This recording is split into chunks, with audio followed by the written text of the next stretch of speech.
폐활량은 늘어나지 않아요. 절대로. 그래서 내가 갖고 있는 폐활량은 최대한 지키고 호흡권을 잘 훈련을 시켜서 내가 갖고 있는 폐를 최대한 잘 쓸 수 있게 만들어주는 게 중요하다고 말씀을 드리는 거예요. 제가 그래도 명확하게 보여드리려고 옆으로 섰고요.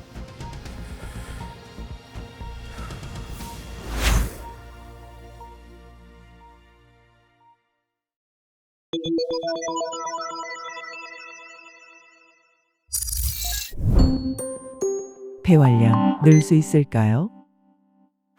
쉽게 얘기하면 폐활량은 늘어나지 않아요. 절대로. 예를 들어서 800cc짜리 소형차를 샀어요. 이걸 아무리 닦고 고급 휘발유 넣고 맨날 정비한다고 해서 2000cc가 되진 않잖아요. 폐도 마찬가지예요. 정해져 있어요. 폐활량. 내가 태어날 때 정해져 있어요. 그래서 어릴 때 큰 문제가 없이 잘 자라면 20살 때 거의 최대치에 다다르고 그때부터 점점 떨어지는 거예요. 근데 운동을 왜 자꾸 하라고 운동하면 폐활량이 느는 거 아니에요? 안 늘어요. 근데 왜 운동을 하라고 그래? 아까 자동차랑 똑같아요. 내가 길을 잘 들이면 800cc 갖고 굉장히 오래 타고 힘차게 갈 수가 있어요. 폐는 스스로 움직이질 못해요. 왜? 이건 근육이 없어요. 폐에는. 그럼 어떻게 움직여? 호흡근이라는 게 움직여줘야 돼요. 호흡근이 뭐야? 가장 대표적인 게 가슴 근육, 횡격막 이런 근육이 자꾸 운동을 해주면 폐를 100% 쓸 수 있는 거죠. 아무리 폐가 깨끗해도 호흡 근육이 약하면 숨이 찰 수밖에 없는 거예요. 그런 의미에서 운동을 하시라는 거지 폐활량을 늘리는 건 아니다. 그래서 내가 갖고 있는 폐활량은 최대한 지키고 호흡근을 잘 훈련을 시켜서 내가 갖고 있는 폐를 최대한 잘 쓸 수 있게 만들어주는 게 중요하다고 말씀을 드리는 거예요. 폐 건강을 위해 할 수 있는 것은 무엇인가요? 첫 번째는 폐 안 좋은 거 절대 하시면 안 되는 거죠. 그래서 담배 피지 마시고요. 미세먼지 피하시고. 그다음에 이제 폐라는 게 한 번씩 염증이 생기면 계속 나빠지거든요. 그렇기 때문에 독감 예방 접종, 폐렴 예방 접종에서 뭐 코로나도 마찬가지 예방 접종 할 수 있는 건 잘해서 최대한 병이 안 걸리게 해주는 거고요. 그다음에는 이제 호흡근을 키워주는 운동을 하는 건데 뭐 이제 호흡근 자체 운동도 중요하지만 이제 전체적으로 운동을 하는 거예요. 그래서 우리가 COPD 환자들을 사망률을 체크할 때 이 허벅다리 두께를 재요. 그래서 허벅지 근육이 좋으면 전신 근육이 좋으니까 이 사람은 예후가 좋다라고 보통 얘기를 하고 운동을 안 해서 허벅지 근육이 빠지면 호흡 근육도 빠지니까 왜냐면 호흡근을 잴 수 있는 방법이 없으니까 빠지니까 되게 안 좋다고 얘기를 하는 거고 그래서 운동을 하시되 숨찰 정도로 무리하게 하시면 안 되고요. 왜냐면 이게 내가 이걸 숨이 차도 이거 이겨내야 내가 폐활량이 좋아질 거야 그러다가 이제 쓰러지시니까 어느 정도 약간 숨이 약간 찰 정도로만 하시고 하시는 게 좋아서 그래서 제일 좋은 건 걷는 운동 하시는 게 제일 좋아요. 걷는 운동 산책하시고 하는 게 제일 좋고 근데 문제는 내가 운동을 해야 사니까 추운 겨울날 비바람 불고 눈보라치는데 운동하러 나간다 그러다가 이제 감기 걸리거나 숨차서 돌아가시니까 그럴 때는 실내 운동을 하시는데 제일 좋은 게 실내 자전거 타시는 거예요. 실내 자전거도 타보신 분들 알겠지만 두 가지가 있어요. 이렇게 엎드려서 사이클처럼 타는 게 있고요. 이건 전신 운동이에요. 이거 너무 힘들어요.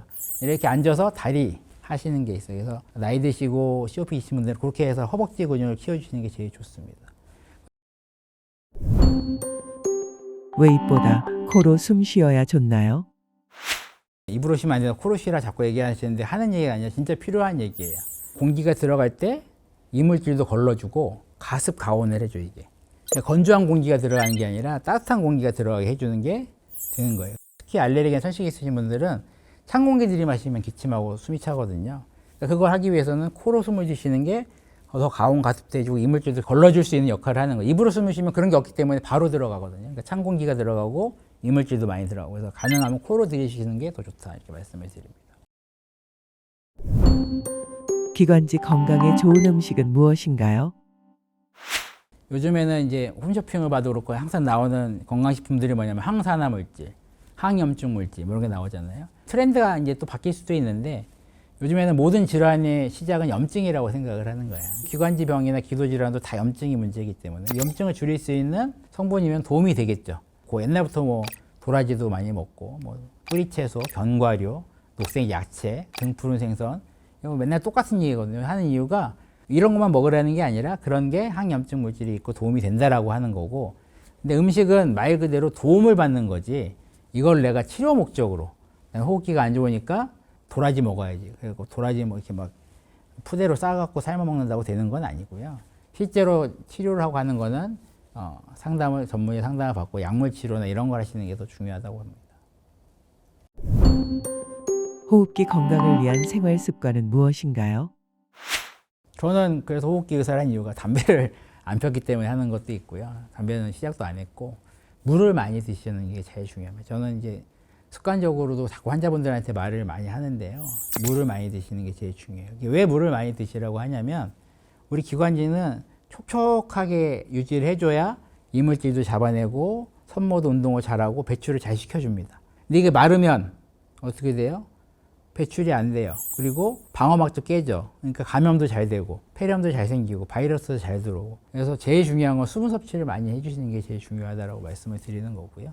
그래서 뭐 물 종류 아무거나 드시면 되는데 그래도 이제 뭐 너무 단 물. 우리가 이제 도라지가 좋다고 자꾸 도라지청 자꾸 물에 타서 드시고 하는데 달면 수분을 더 땡겨요. 그렇기 때문에 그냥 맹물 차갑지만 않게 해서 드시는 게 제일 좋다고 생각을 합니다. 폐 건강을 위한 호흡법. 보기 조금 불편하실 수 있지만 제가 그래도 명확하게 보여드리려고 옆으로 섰고요. 호흡 근육이 가슴 근육하고 주호흡 근육이 횡격막에 있어요. 가슴 근육이 여기 있고 횡격막은 이제 안 보이지만 요 배 안에 가슴하고 배를 갈라놓는 게 있는데 폐를 펴주려면 가슴 근육은 올라오고 횡격막이 내려가야 됩니다. 그러니까 횡격막이 내려가면 배가 앞으로 볼록 나오겠죠. 그래서 가슴하고 배에 손을 대시고요. 숨을 들이쉴 때 가슴이 올라오고 횡격막에 배가 나올 수 있도록 내쉬면 다시 반대로 가슴이 내려가고 배가 들어가고. 그래서 심호흡을 하실 때 그냥 가슴 근육만 쓰지 마시고요. 횡격막을 같이 써서 처음 안 하시던 분들이 하면 나중에 옆구리 막 당겨요. 몇 번만 하셔도. 이게 습관이 되시면 괜찮거든요. 그래서 들이쉬고 내쉬고 이런 식으로 호흡 운동을 하시면 호흡근을 좀 원활하게 움직이는데 많이 도움이 되실 겁니다.